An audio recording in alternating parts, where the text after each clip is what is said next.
Hi, my name is Orlando. In this video I'm going to show you guys how to set up a home web server and an FTP server. We're going to be using the Ubuntu operating system. It's a Linux-based operating system, and all the software that we're going to use today is completely free. It's open source software.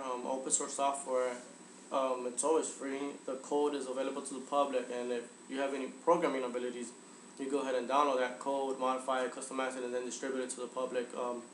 It just has to remain free. Some of the things that we're going to get into today is setting up the Apache web server, setting up the FTP server, and opening your port so that the public is able to connect to your website. I usually recommend when setting up a web server to have a static IP address from your internet service provider.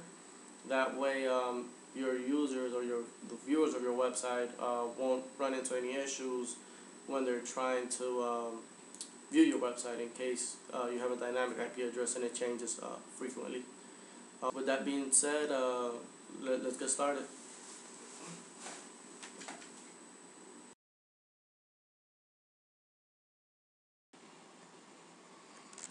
Okay, in case you haven't installed Ubuntu yet, you will have to go to www.ubuntu.com and download the latest copy of Ubuntu.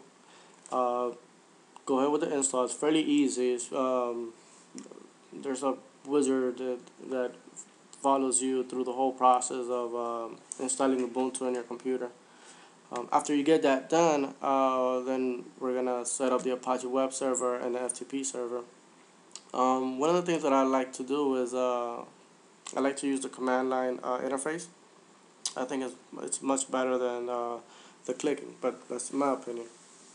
I'm going to go through both ways of setting it up, through the command line interface and through the actual application navigator from Ubuntu. Before we install the Apache web server, I want to install OpenSSH server, which that allows you to connect to your computer remotely. So we're going to issue the command.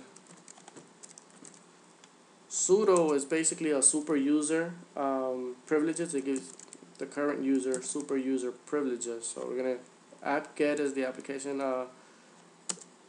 installer, and we're going to install OpenSSH server and say yes.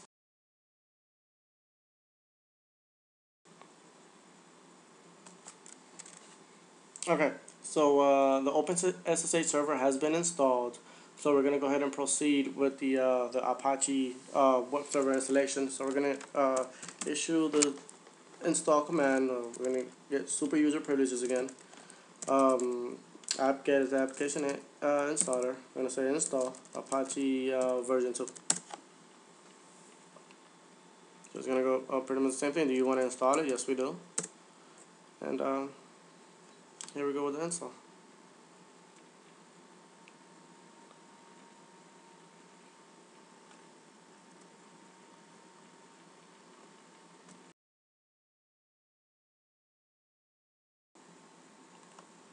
Okay, so the Apache web server has been installed.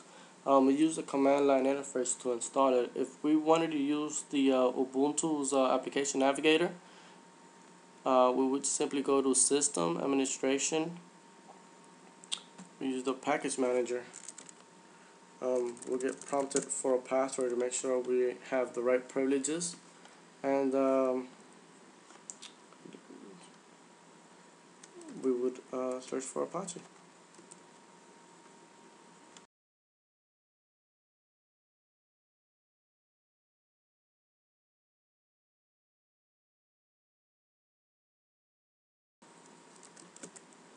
Alright, so we would check Apache. It's already installed. If whatever is listed in green, it's already installed. So, but in case it wasn't installed, we would check on it and hit apply, and it would do basically the same thing that we did from the command line interface. I like using the command interface. I don't know, just comfortable with it.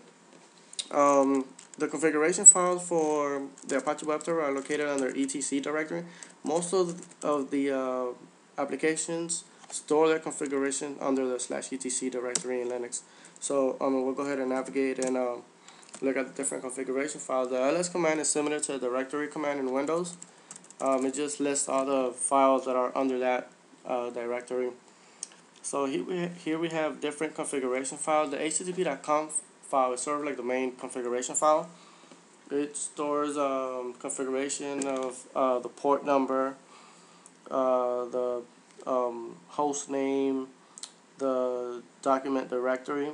By default, the document directory is slash var slash www. So I mean, let's just go there now and see what kind of websites um, are under there.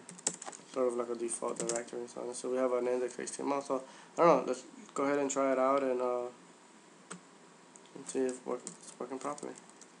Our current IP address is 10.0.0.7, so we'll go ahead and navigate to whatever IP address we're using.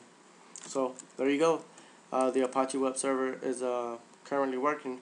One thing to keep in mind is for my network setting, my IP address is 10.0.0.7, but your case might be different. If you need to find out your IP address, just go ahead into the command line interface and type ifconfig, which is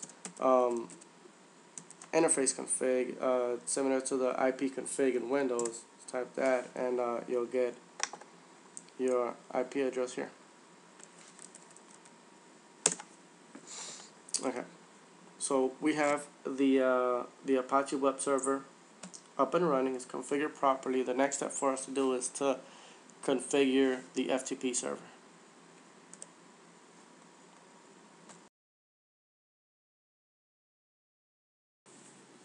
Okay, so we verified that the Apache web server is up and running, so our next step is to install the FTP server.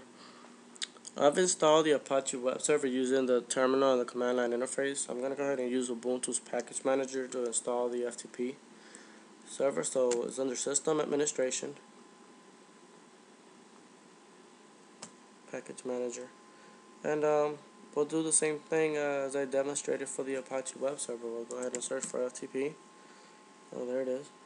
We'll go ahead and check it, and we'll say mark for installation. We'll hit apply. Are you sure you want to commit these changes? Yeah, go ahead. There, install it, apply. And this package manager basically provides an easier way for users to install packages. It does the same thing as the terminal. Here's what we would see in the terminal, but it sort of hides that for us. So that's it. The FTP server is installed. The next step we want to do is we want to open the ports so that we can let the outside world into our FTP server. Okay, so we set up the FTP server and the web server. The next step that we have to do is we have to open the port so that the outside world is able to communicate and is able to view our web pages and access our FTP server. We do this by configuring the ports inside the router and telling the router to forward whatever's trying to access that port to the machine that's hosting the services. So your screen might be a little bit different from mine. Every router is different, but the idea is basically the same. So we basically tell the router the IP address of the machine that's hosting the server. This is the TCP protocol, and we'll tell it the port. The web server is running on port 80, so we'll go ahead and configure that port 80.